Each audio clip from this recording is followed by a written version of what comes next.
What if the future was already revealed, but hidden in plain sight? What if one of heaven's highest angels was shown a vision so dangerous, so disruptive, that God himself ordered it concealed?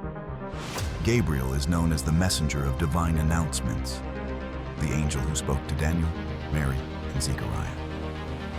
But buried beneath those revelations is a forbidden moment, a glimpse of the end, a cosmic truth Gabriel once declared, then silenced. Why was it hidden? Who decided to bury it beneath centuries of mystery? And what if that message is resurfacing now? What Gabriel saw wasn't just prophecy, it was destiny, and it changes everything. Long before the birth of Christ, before the silence of Malachi and the cries from Bethlehem's manger, there was a trembling in heaven itself. An event so profound that even the angels shuddered. Among them stood Gabriel, the messenger of mysteries, the herald of divine decrees, a being formed not merely to fly through clouds, but to traverse the corridors of time. Unlike Michael, who bore a sword, or Raphael, who healed wounds, Gabriel bore something even heavier: knowledge. He had walked among burning stars and whispered into the ears of prophets. But nothing had prepared him for what he saw when he was shown the vision that shattered time. It began, as it often does, with a command from the throne. The voice that shakes cedars and silences galaxies called him forth, not to announce a birth, not to explain a sign, but to unveil a final truth. He was sent to Daniel, a man already wearied by dreams of beasts, horns, and empires crumbling like dust. And yet, what Gabriel delivered was not just another chapter in history. It was the boundary of time itself. He spoke of 70 weeks decreed for the people, of an anointed one cut off, of desolations, and of a covenant confirmed by a prince who would betray the holy. These revelations were monumental, but they were not the end. For beyond them lay a fragment of divine terror, a truth so vast, so unstable, that Gabriel's own voice faltered as he approached it. Daniel, trembling from earlier visions, could no longer stand. The angel who stood before him, clothed in celestial authority, now bore a countenance of sorrow, not majesty. "Seal it," Gabriel whispered, not to Daniel, but as if repeating a command he himself had just received from above. For what he had seen was not for that generation, was not for Babylon, nor for Persia, nor for the age of Rome. It was for the end, and the end had not yet come. So Gabriel obeyed, and Daniel, obedient also, sealed the vision and did not write what was shown in the final scroll. But what could shake an angel like Gabriel? What could burn itself into the spirit of a being who had beheld the throne of God and lived? He had seen it all. Eden guarded by flaming swords, Egypt broken under plague, the heavens split by rebellion, Lucifer cast down like lightning. Yet what he glimpsed in that final moment was not just destruction. It was a convergence, a closing of history, a reckoning so complete that even the angels were hushed. The vision did not consist of war alone, or famine, or beasts rising from the sea. Those were shadows. What Gabriel saw was the unveiling of God's final movement upon the earth, a moment when time itself would groan and collapse like a garment rolled away. He saw thrones set in place and books opened. He saw a figure like a son of man, radiating light too pure for language, approached by fiery wheels and oceans of flame. He saw not just judgment, but choice. The moment where mercy would cease to delay and justice would ride forth not on horses, but on the very winds of heaven. And worse still, he saw what would precede it, a deception so great that even the elect would teeter, a being of counterfeit light, rising not with rage, but with promises, a peace that would choke the nations into surrender, a false covenant written in smoke and sealed with blood. Gabriel had delivered the warning, but he was not permitted to describe the fullness of what he saw. The time was not ripe, and the hearts of men were not ready. Heaven, in its wisdom, delayed the knowledge, not to withhold hope, but to protect it. For what good is a fire if the wood is not yet prepared? What good is light if it blinds rather than reveals? The terror on Gabriel's face was not fear of the vision itself, but of what it meant for those who would live through it. He, who had once announced births and declared favor, was now burdened with a glimpse of the world's final breath. And so the command echoed again, seal it, not because it was erased, but because it must be kept in the vault of eternity until the Lamb is worthy to open it. And thus Gabriel faded from that moment, carrying within himself the weight of a future unspoken. The vision that shattered time was not lost, it was planted. And like all seeds, it waits. Waits for the season appointed, waits for the trumpet, waits for the day when Gabriel will no longer be the one who conceals, but the one who announces again, not a birth, but a return, not a promise, but a fulfillment. Until then, the scroll remains sealed, and the question echoes through the centuries.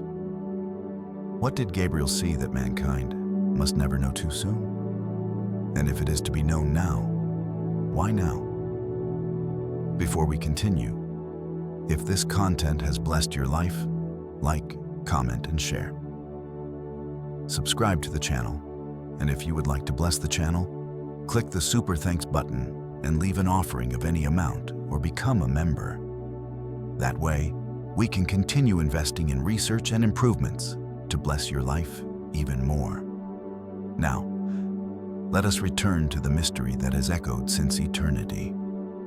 In the final chapters of Daniel's book, when the prophet lay trembling on the banks of the Tigris, breath shallow, strength drained, and heart overwhelmed by visions that no mortal mind was built to carry, Gabriel stood before him, not as the reassuring messenger who once spoke with warmth to Mary, nor as the calm interpreter who had gently explained earlier dreams, but as a being burdened with a command heavy enough to bend the heavens themselves. Daniel had seen empires rise and fall, beasts devour kingdoms, horns uproot kings, and a figure of dazzling light whose dominion stretched beyond the stars. Yet even these were but the outer fringes of the storm that thundered behind the veil. For when Gabriel opened his mouth this time, it was not to clarify, but to conceal, not to illuminate, but to restrain. And the silence that followed his words would become one of the most haunting silences in Scripture. Seal the vision, for it pertains to the time of the end. These words were not poetic. They were not symbolic. They were not meant to inspire reflection or philosophical speculation. They were a divine lock placed upon a revelation that, if exposed before its hour, would fracture the course of human history. Daniel, shaking, tried to rise, but the weight of what he had seen pressed him to the ground. Gabriel, whose presence normally brought strength, did not lift him. He did not touch him. He did not comfort him. He only watched, carrying within himself a knowledge too immense, too fiery, too catastrophic to be spoken aloud. For what Daniel had seen in fragments, Gabriel had seen in full. The prophet saw kingdoms, but Gabriel saw the collapse of ages. Daniel saw a ruler who desecrates the holy, but Gabriel saw a deception that pierces nations. Daniel saw judgment, but Gabriel saw the final reckoning, when heaven and earth would convulse under the footsteps of the Ancient of Days. The scroll was not sealed because it lacked clarity. It was sealed because it possessed too much. Mankind in the era of Persia was not ready to know the shape of the final war, the identity of the last deceiver, or the hour when heaven would rise in unrestrained authority. The people were not ready to understand the depth of the rebellion that would precede the end, nor the unimaginable glory that would follow. If Daniel wrote everything he saw, kings would distort it, nations would weaponize it, false prophets would manipulate it, and the fragile unfolding of God's redemptive story would be torn prematurely from its ordained path. And so Gabriel, mighty though he was, obeyed the higher command. It was not his silence, it was God's. The scroll Daniel held in vision was taken not from ignorance, but from preservation. It was knowledge given, then locked, revelation granted, then veiled. Daniel staggered as Gabriel repeated the command, the echo of eternity trembling in his voice. Seal the vision. Not delay it, not summarize it, seal it, hide it, guard it. Let it sleep until a generation destined to witness its fulfillment awakens. Daniel asked what the end of these things would be, but Gabriel gave no answer. Not because he did not know, but because he was forbidden. Heaven had drawn a boundary around the final revelation, a line Gabriel could not cross.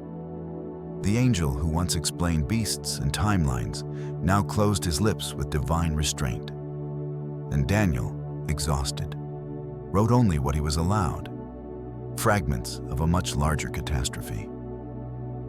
What he recorded became scripture. What he withheld became a silence that stretches across millennia.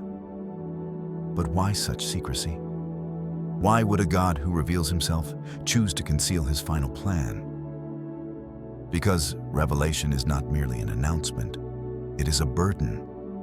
And burdens must be carried only when the shoulders are strong enough to bear them. When Daniel lived, the Messiah had not yet come. The Spirit had not yet been poured out. The nations had not yet heard the gospel.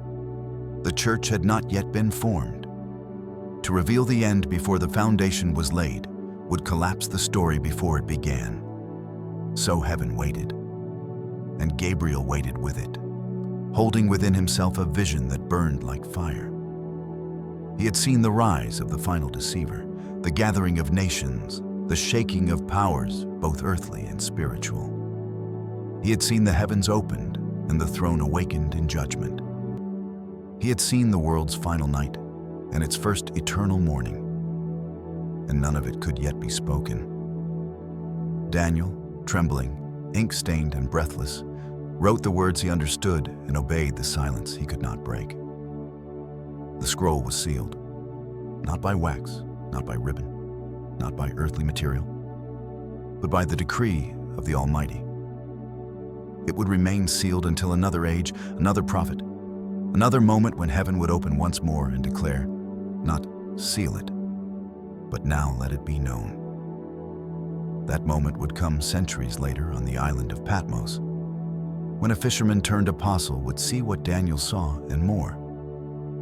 But for now, in Daniel's day, the scroll remained hidden, locked by divine restraint, guarded by heaven's decree, and carried silently by the angel who knew the end, yet spoke only what was allowed. And so the world continued, unaware that somewhere in the courts of heaven lay a sealed vision, untouched, unread, waiting for the hour when mankind would finally be ready to receive what Gabriel once saw with trembling, the future that would shake the heavens. Centuries passed like shadows across the face of time. Kingdoms rose and fell. The scroll remained sealed, and the angel who once stood beside Daniel vanished from prophetic memory. Until suddenly, he appeared again, not in the court of an empire, nor among the lions of Persia, but in the silence of Nazareth, in the stillness of a room where no torch burned and no king ruled. The one called Gabriel, who once bore tidings that shook empires and veiled the end of days with divine silence, was sent again, not with trumpets, not with war, but with a whisper. To a virgin named Mary. The setting could not have been more different, and yet the weight of the moment was no less eternal. Heaven moved again through Gabriel, but this time it was not to announce destruction or warn of beasts. It was to declare the arrival of something infinitely more dangerous to darkness: life. "Greetings, O favored one, the Lord is with you," he said, and the words fluttered like lightning wrapped in gentleness. Mary, bewildered, had no prophetic scrolls in her hands, no lineage of priests behind her, only a humble heart and a womb ready for the word to become flesh. Gabriel's message was extraordinary. "You will conceive and bear a son, and you shall call his name Jesus. He will be great and will be called the Son of the Most High." And then, almost as if the gates of eternity were cracking open again, he said, "And the Lord God will give to him the throne of his father David. And he will reign over the house of Jacob forever, and of his kingdom there will be no end." And then, silence. Gabriel, who had seen the fire of the throne and the terror of the final hour, did not continue. He said nothing of the cross, though it loomed. He said nothing of the resurrection, though it would shake the grave. He said nothing of the judgment to come, though he had once glimpsed the books opened and the nations assembled. He did not speak of the trumpet, the white horse, the opened sky, or the city descending like a bride. He did not mention that this child would return with eyes like fire and a robe dipped in blood. He did not say what he knew. He stopped, not because he lacked revelation, but because he had been told, once again, to seal it. This silence was not an oversight. It was intentional, divine, holy. Gabriel knew that this child would shatter the curse, crush the serpent, and sit on a throne far greater than David's. He knew that the manger would lead to a mountain, and that the whispers of Bethlehem would echo in the halls of heaven when the lamb became the lion. But he held his tongue. Was it reverence?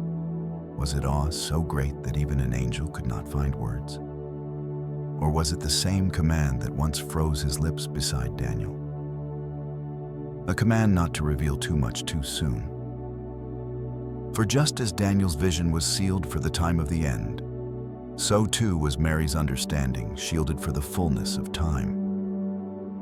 Gabriel, obedient as ever, fulfilled his task with precision and restraint. He delivered the news of incarnation, but not of coronation. He spoke of conception, but not consummation. The full scope of the Messiah's reign remained veiled, not because it was unknown, but because it was unstoppable. The plan could not be tampered with, not even by the enthusiasm of angels. Mary, for her part, treasured all these things in her heart, unaware that the one who had spoken to her bore within his silence the weight of the final scroll. For Gabriel had seen it all: the Lamb who would be slain, the veil that would be torn, the tomb that would be emptied, and the King who would return with the armies of heaven. He had seen the mark of the beast and the mark of the blood. He had seen the great white throne and the books opened, but none of it passed his lips that day. Why? Because God was not finished writing. The story of redemption had just stepped into flesh, and the mystery of Christ would unfold not through announcements, but through agony, obedience, resurrection, and revelation. Gabriel had spoken to Daniel of the end, and to Mary of the beginning. But he said nothing of the middle, the brutal, beautiful middle, where thorns would pierce brows, nails would pierce hands, and mercy would pierce history. That chapter would be written in blood, not ink, and the Lamb himself would be its author. Gabriel, though he knew it all, stepped back into silence. It was not his time to speak. It was time for the Son to enter the world, not with the trumpet of judgment, but with the cry of an infant. And so the angel who once stood before flaming wheels and thunderous visions now stood in a quiet room, bowing inwardly before the mystery he could not explain, the mystery he had carried across centuries, sealed in divine silence. He had announced births, interpreted dreams, stood against principalities, and watched kings fall. But this moment, this child, this silence, was different. Because now the Word was about to become flesh. And even Gabriel knew, some truths are too holy for angels to utter. Some revelations can only be sung by scars. There's a book not bound in leather, not inked by scribes, not resting on any earthly shelf, a book so vast, so sacred, so fiercely guarded that even prophets could only glance at it through trembling visions. In the 10th chapter of Daniel, as the prophet fasted for 21 days beside the Tigris, awaiting answers that felt delayed by the heavens themselves, Gabriel appeared again. Not weary, not delayed by chance, but battle-worn from a cosmic resistance that few on earth could ever imagine. He spoke of a struggle in the unseen realm, a confrontation with the Prince of Persia, and the coming ascension of Greece. But then, almost in passing, Gabriel unveiled something deeper, something utterly unique, a revelation that he was speaking. Not from personal foresight alone, but from a document beyond comprehension. I will tell you what is inscribed in the Book of Truth. And in that one phrase, eternity blinked open a curtain. What is the Book of Truth? Not the Torah, not the scrolls of the prophets, not even the thunderous pages John would one day record on Patmos. This book was older. It was not prophecy in progress. It was reality in permanence. It was not man's understanding of God's will, but God's sovereign map of time, etched into a volume that no hand but His could hold. It contained the deep architecture of the future, the scaffolding of empires, the rise and fall of kings, the birth of the Messiah, the hour of His death, the scattering of nations, the return of Israel, the rise of the deceiver, and the final hour when the heavens would burn with holy fire. And yet, not all of it was spoken. Gabriel read from this celestial manuscript, not as one discovering, but as one reporting. A divine courier bringing forth selected fragments. He told Daniel of Persia's rule and Greece's emergence. He spoke of Alexander's swift conquests and the division of his empire. He outlined the wars of the north and south and the sacrilege that would defile the holy sanctuary. But then his voice slowed. He paused. He said no more. For what lay beyond the prophecies given to Daniel was not lost. It was withheld. The Book of Truth did not end where Daniel's scrolls did. It continued, filled with declarations and judgments, timings and seals, names and numbers that had not yet been entrusted to the sons of men. Gabriel had read them. He knew them, but he was not permitted to reveal them. Why? Because the timing of revelation is as holy as the revelation itself. Mankind had not yet seen the Messiah. The Spirit had not yet been poured out. The world was not yet prepared to behold the horror and the glory that would clash at the end of days. If the scroll had been fully opened, it would not have brought understanding. It would have ignited panic, distortion, rebellion. The Book of Truth held events that would shake not only the nations, but the cosmos. It contained the moment when the veil between worlds would split, when the false Messiah would ascend in counterfeit light, when the witnesses would stand in fire, when the dragon would be cast down to the earth with fury, when death and Hades would vomit their captives before the throne of judgment. It contained names. names of rulers yet unborn, of betrayers yet smiling, of saints yet martyred.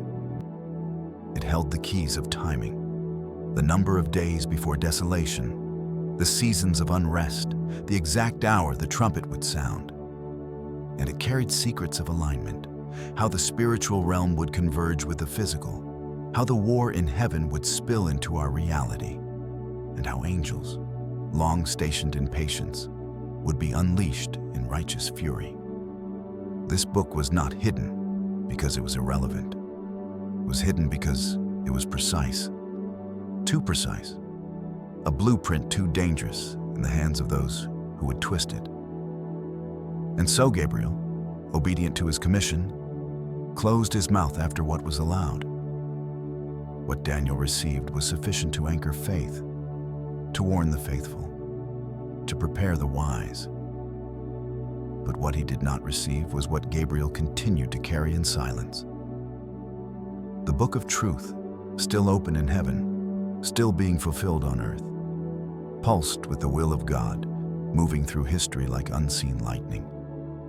And perhaps, even now, Gabriel still reads from it, declaring what must soon take place, commissioning other angels to move across nations, stirring the winds of change that will one day culminate in the unveiling of the final chapters. Daniel did not live to see it. John, centuries later, would echo its resonance, glimpsing the Lamb opening a sealed scroll that no one else was worthy to unfasten. Were these scrolls part of the same book? Was the Lamb opening what Gabriel once withheld? If so, then the book of truth is not merely a volume. It is a divine heartbeat, manifesting through history in pieces. Not because God lacks the will to speak, but because humanity must be shaped before it can hear. The book of truth remains, the forbidden future, written in the language of eternity, read by angels, spoken by few, sealed for many, but waiting for the day when its final words will burst forth like lightning, and the silence of Gabriel will be broken, not with whispers, but with the roar of the King. Gabriel, though mighty in presence and radiant in divine authority, was not made for war. His voice moved with the clarity of a trumpet, not the clang of swords. He was a messenger, a revealer of the eternal mind, a courier of glory, not a combatant forged for battle. That honor belonged to Michael, the prince who drew blades and led hosts into the heart of spiritual war. But even Gabriel, the one who stood before the throne with words that shaped the destinies of kings and prophets, found himself once standing between two worlds, entangled in a conflict that even his voice could not silence. It was during the days of Daniel, again near the great river, when the prophet had mourned and fasted for 21 days, seeking understanding, aching for clarity amid the divine silence. But Gabriel had been delayed, not by hesitation, not by uncertainty, but by resistance. The prince of the kingdom of Persia withstood me, he said, 21 days. These were not poetic words. They were a report from the front lines of an invisible war. Gabriel had descended with a message inscribed in the book of truth. But as he approached the realm of man, a dark authority rose to meet him. This was not Persia's earthly king, but its spiritual prince. A fallen being cloaked in power, entrenched in geopolitical influence, governing through deception and defying heaven's messenger. Gabriel, though mighty in glory, could not break through alone. He was opposed not with weapons of iron, but with ancient authority and dark thrones. For 21 days, he stood against it, not as a fighter, but as a barrier, a presence that refused to yield the will of God to the powers of hell. And then Michael came, the archangel, the captain of heaven's hosts, the warrior of Zion. And with him, the resistance broke. Gabriel descended to Daniel, delivered his message, and stood again in silence. But in that battle, in those days of delay, Gabriel saw more than a regional skirmish in the spiritual realm. He saw a pattern. He saw a glimpse of a war yet to come. A war not between one angel and one prince, but between the full armies of light and the legions of the abyss. The skirmish above Persia was a shadow, a rehearsal, a whisper of the final war that would one day split the sky.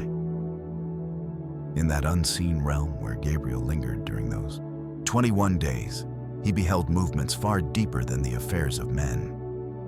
He saw thrones trembling, scrolls being drawn, seals being eyed by the worthy. He saw the rise of spiritual empires, the gathering of fallen powers beneath one banner, and the subtle weaving of deception across the nations.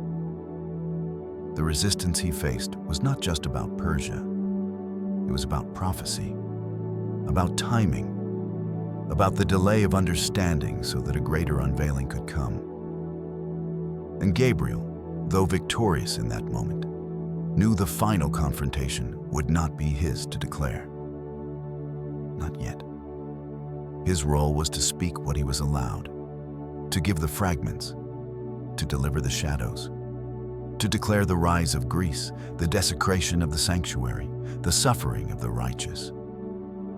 But the day when heaven would unleash its armies in fullness, when the king himself would ride with eyes like fire and the name that no one knows but him, that day was sealed.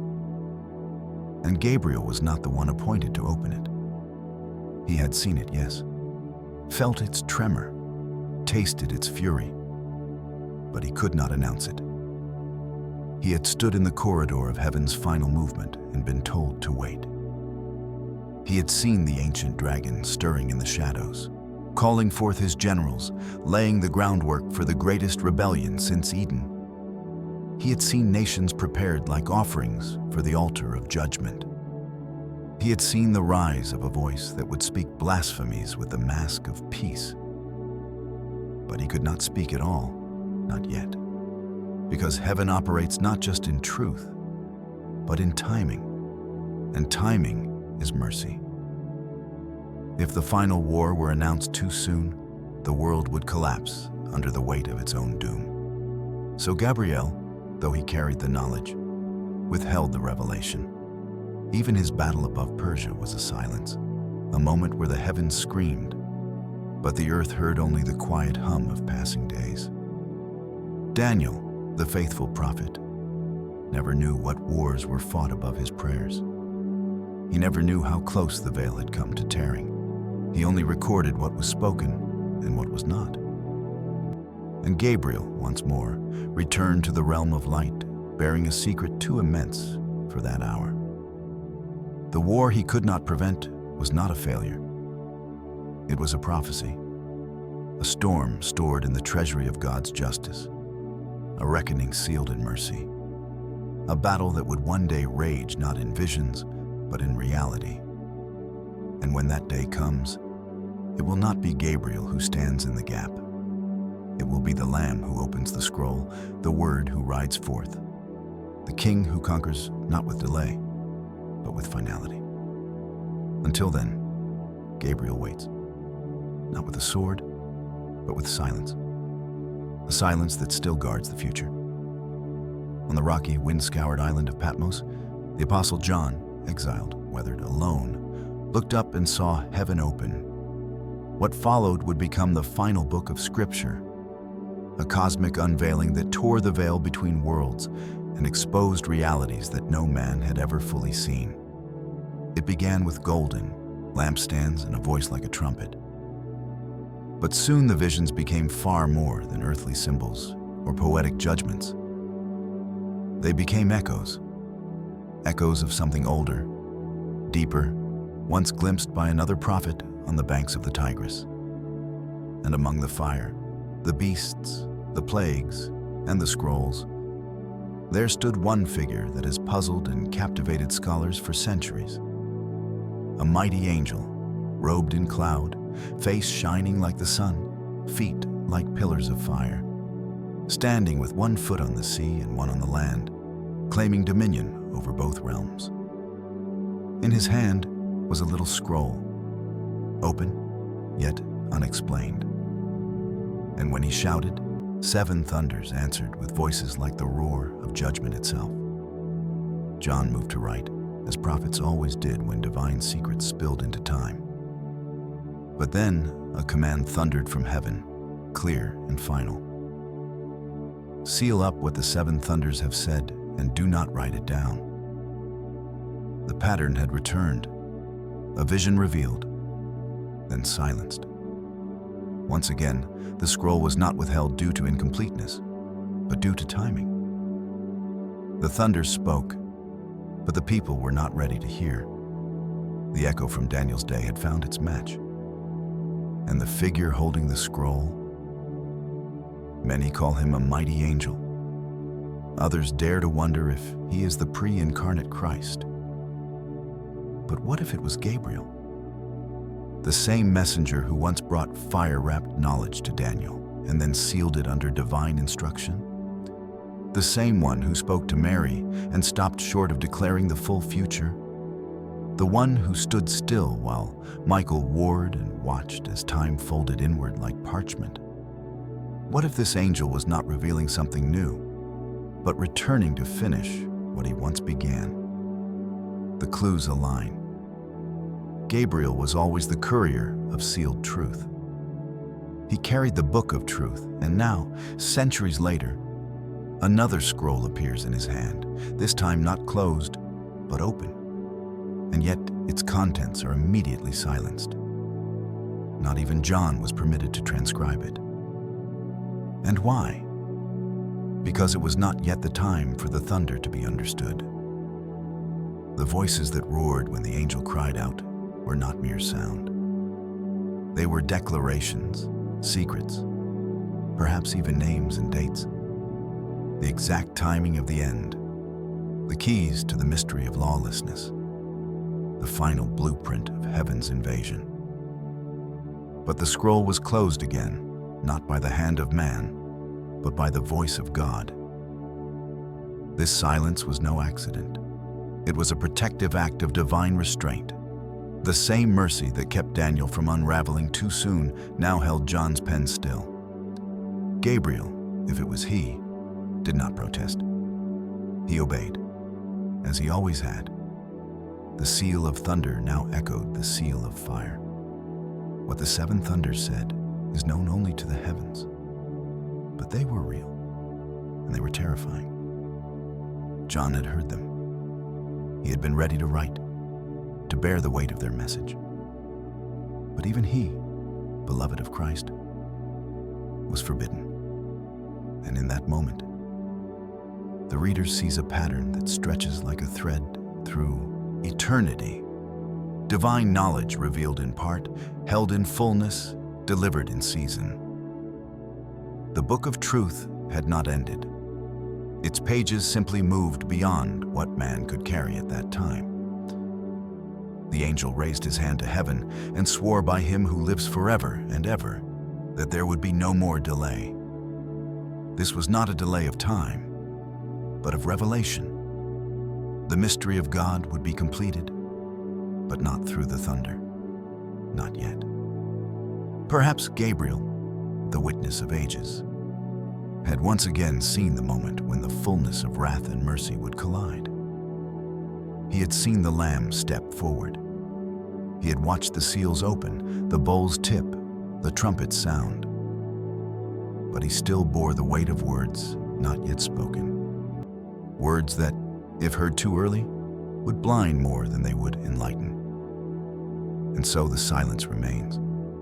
Not a silence of ignorance, but of intentional divine orchestration. What the 7 thunders said will one day be known. When the time comes, the last seal will be broken, the final trumpet will sound, and every withheld word will become flesh and fire and glory. But until then, Gabriel, if indeed he was the one holding that open scroll, has returned to the place he knows too well, the space between revelation and restraint. He has stood at the edge of time, seen the end from the beginning, and held back what he once delivered. Not in failure, not in fear, but in obedience. For some truths can only be carried by the returning King himself. And when he speaks, no thunder will be silenced again. Before we continue, if this content has blessed your life, like, comment, and share. Subscribe to the channel, and if you would like to bless the channel, click the Super Thanks button and leave an offering of any amount or become a member. That way, we can continue investing in research and improvements to bless your life even more. Now, let us return to the mystery that has echoed since eternity. God does not hide truth without purpose. The silence that follows the thunder is not emptiness. It is mercy. The sealed scroll in Daniel's hand, the silenced voice from heaven in John's vision, the restrained words on Gabriel's tongue, all point not to a lack of revelation, but to a wisdom deeper than time itself. For when God chooses to withhold a message, it is not because he fears its power, but because we are not yet ready to bear its weight. The forbidden future that Gabriel glimpsed was not just a timeline of catastrophic events. It was a mirror held up to the human soul. A revelation not only of what would happen, but of how mankind would respond. In that scroll were not just wars and judgments, but choices. The kind of choices that would separate wheat from chaff, sheep from goats, true allegiance from convenient religion. And if those revelations were laid bare too soon, the consequences would not be enlightenment.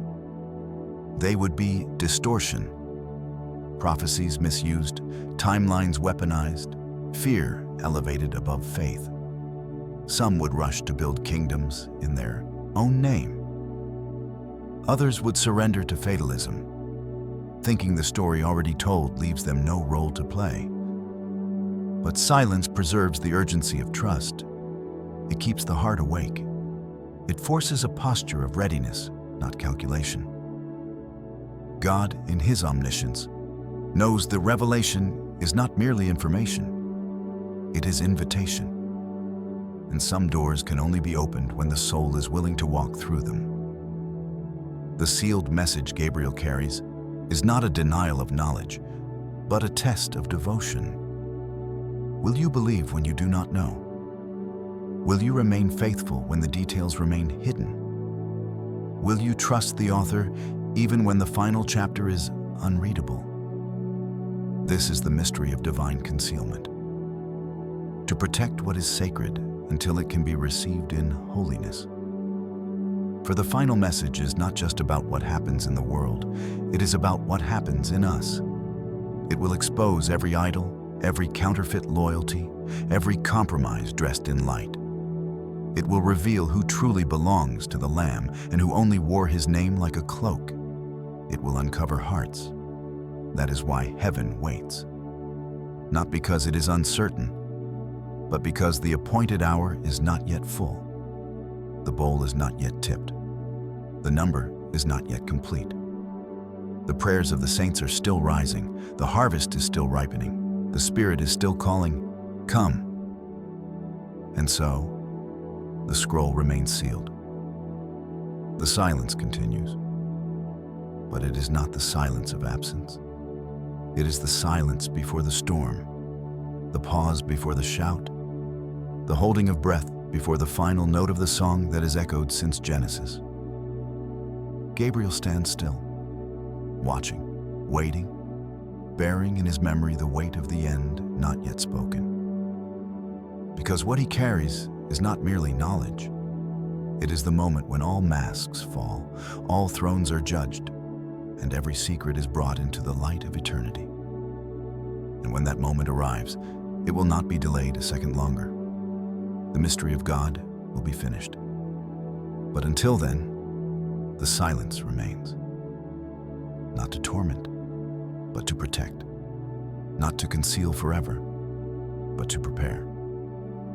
There is a moment written into the very framework of eternity. A moment not marked by clocks or calendars, but by the fullness of divine intention. A moment when the silence Gabriel has carried since the days of Daniel will break, not with the sound of angelic speech, but with the voice of the Lamb who was slain. Revelation does not leave us without hope. It declares that the scroll, sealed with 7 seals, shall not remain closed forever. It speaks of a throne, of one seated in majesty, and of a scroll held in the right hand of him who rules all things. No one in heaven, on earth, or under the earth is found worthy to open it. No prophet, no king, not even Gabriel himself, though he has stood in the holy presence and carried the message of ages. And John, beholding this unbearable silence, begins to weep. For if the scroll remains closed, then justice remains postponed, evil unpunished, and the story unresolved. But then comes the Lion of Judah, the root of David, who appears not in the splendor of conquest, but in the wounds of sacrifice. The Lamb, standing as though slain, walks forward, not hesitantly, not uncertainly, but with the full authority of love proven by blood. And he takes the scroll. Heaven erupts. The 24 elders fall. The creatures cry, "Worthy." The angels number in myriads, and all creation joins in chorus. For this is not just a scroll of judgment. It is the record of redemption, the culmination of all things. The sealed mysteries Gabriel once bore in silence are now held by the one who carries both crown and cross. As each seal is broken, realities long hidden begin to unravel into history. The judgments fall, the trumpets sound, the bowls are poured. But these are not isolated acts of wrath. They are the final contractions before birth, the fire before restoration, the plagues that empty the earth so that heaven may fill it. What Gabriel saw in fragmented vision, what he was forbidden to speak, now comes forth with clarity. Not just the fall of Babylon or the fury of the dragon, but the revealing of something far more personal: the sons and daughters of God. For the scroll does not merely expose empires, it exposes identity. It declares who truly belongs to the Lamb, whose names are written in the book of life, whose robes have been washed in blood, whose allegiance has not been bought by the beast.